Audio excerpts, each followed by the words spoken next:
Ian, I have approached dualism in a way perhaps differently than many modern philosophers to whom dualism is an anathema in recent times. You postulate consciousness as a fundamental reality, but yet give matter a real reality. And so from your perspective, and knowing the history of dualism, what can you say about it? I think most of the ways in which we compartmentalize our thinking and turn them even worse into oppositional elements that can't be reconciled is a problem. So I understand that there is something valuable that is being hinted at in dualism, which is that not everything can be encompassed in what we know as the material world. And of course, that is exactly right. But that doesn't exclude the possibility that matter and consciousness have an intimate relationship, as I believe they do. But just because things have a relationship doesn't mean that you have to confound them into one, nor if you distinguish them, do you have to divide them irreconcilably. And so much of our thinking goes on the rocks of this hard dichotomies, but the dichotomy is okay. So, yes, what we know to be true of the world exceeds what is visible and measurable in the material world. And therefore, the distinction is a very important one to make, but it is not an absolute one.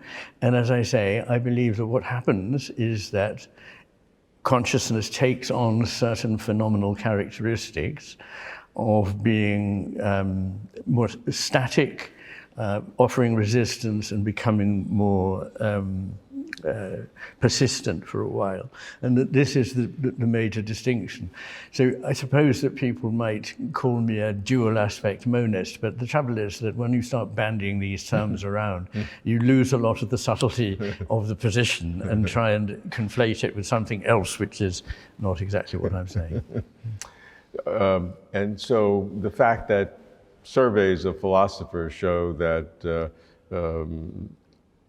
more than 50% are materialists, pure materialists, and the percentage of dualists among philosophers maybe in the single digits, something Yes. like that. Yes. What does that say to you?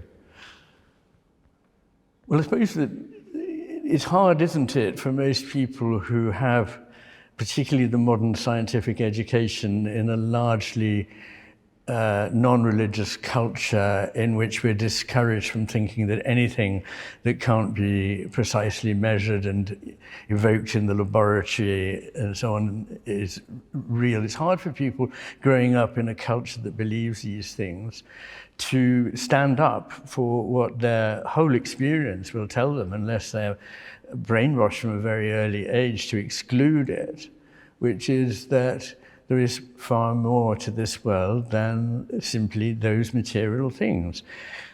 All the great poets, all the great mystics, all the great philosophers have, even Descartes thought that there was something that was well beyond the material. I mean, his solution was to make an absolute divorce, although in reality he was more complex than that.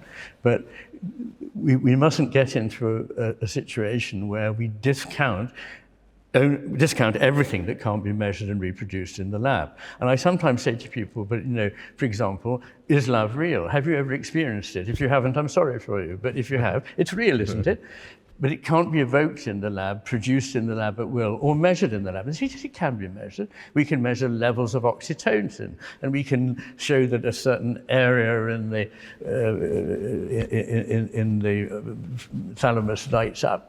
And I say, yes, but that isn't love. That is a correlate in the brain of love, but it isn't love at all, any more than the correlate on a tablet of some ballet that's taking place in Moscow is the ballet in Moscow. It isn't. It's just a few pixels that represent an aspect of it.